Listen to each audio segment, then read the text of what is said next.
시청하시기 전에 구독과 좋아요 꼭 부탁드립니다. 감사합니다. 아침에 눈을 뜨고 이를 닦는 순간부터 저녁에 텔레비전 앞에 앉아 휴식을 취하는 순간까지 우리는 종일 플라스틱에 둘러싸여 있습니다.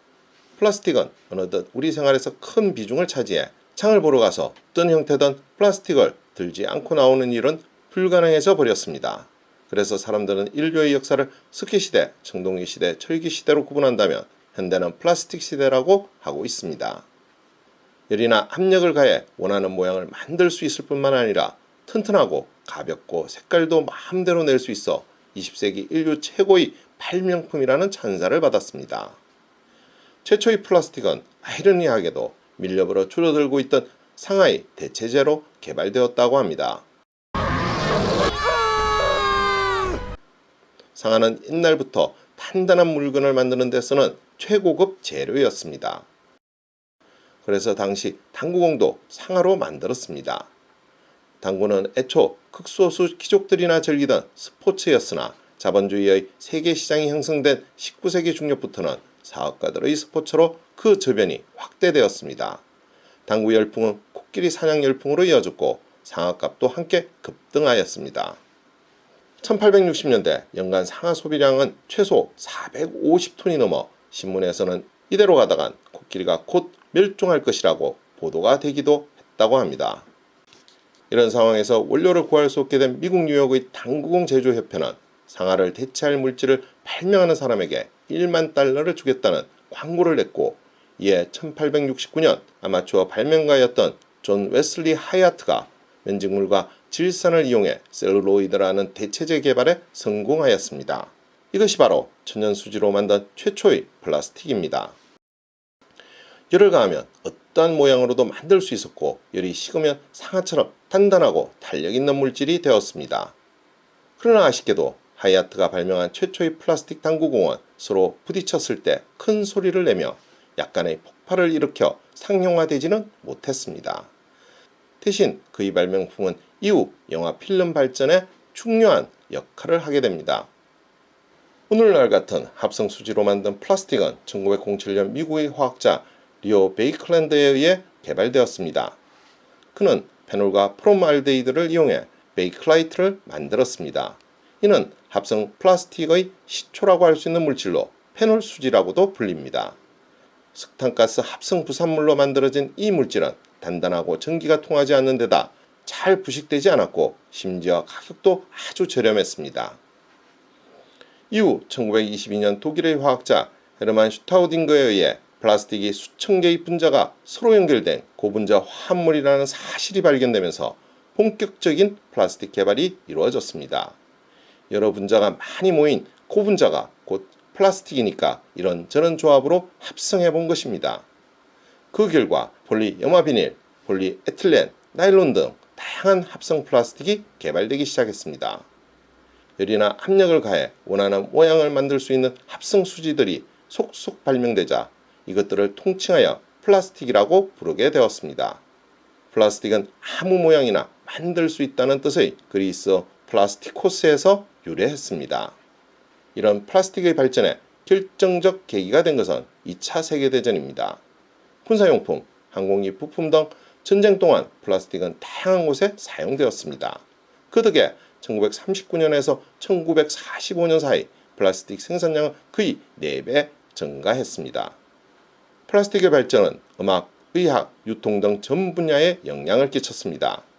레코드, CD 등에 활용돼 대중음악의 발전을 일으켰고, 유리병을 대체할 소재로 활용되었으며 병원의 위성을 향상시키는 데에도 기여했습니다.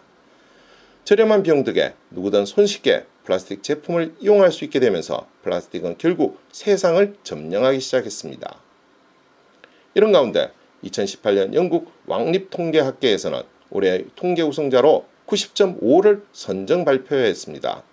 90.5? 이 숫자는 미국 캘리포니아대 로널드 기어 교수팀이 2017년에 발표한 모든 플라스틱의 생산과 사용, 운명이라는 논문에 등장합니다. 여기에서 90.5는 1950년부터 2015년까지 만들어진 모든 플라스틱의 쓰레기 중 재활용되지 않은 플라스틱 비율을 나타냅니다. 65년간 만들어진 플라스틱의 90.5%가 사용된 후 곧바로 쓰레기로 변한 것입니다.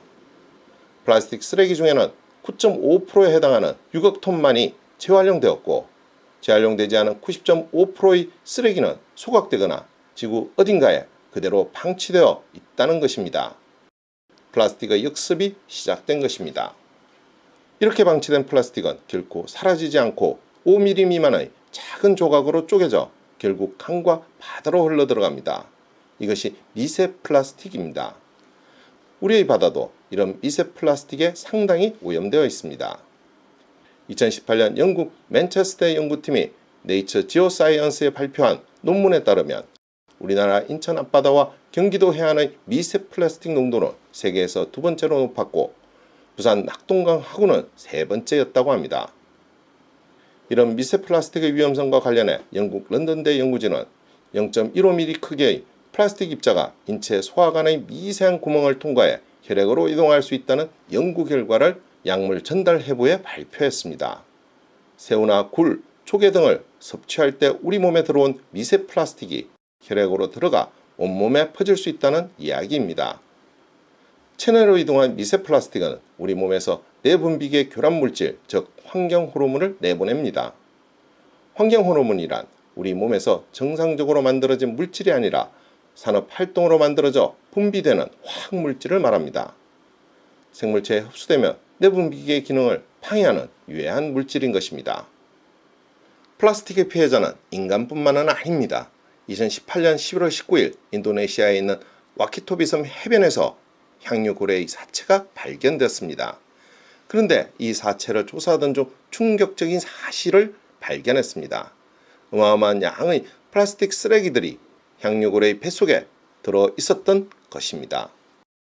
약 9.5m에 달하는 향유고래의 사체에서는 플라스틱 컵 115개, 플라스틱 병 4개, 비닐봉지 25개, 실뭉치, 슬리퍼 2개 등 총 6kg에 가까운 쓰레기들이 나왔습니다.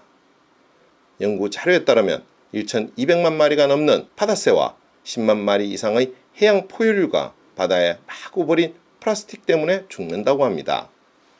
그리고 전 세계 바다에서 잡은 새우 10마리 중 7마리꼴로 몸속에서 미세 플라스틱이 나왔다고 합니다. 이런 미세 플라스틱은 새우뿐만 아니라 굴, 홍합, 생선 등 해산물에도 포함되어 있어 다시 인간을 위협하고 있는 것입니다. 오늘의 이야기는 여기까지입니다. 더 좋은 이야기로 찾아뵐 수 있도록 구독과 좋아요 꼭 부탁드립니다. 알림 설정도 잊지 마시고요. 감사합니다.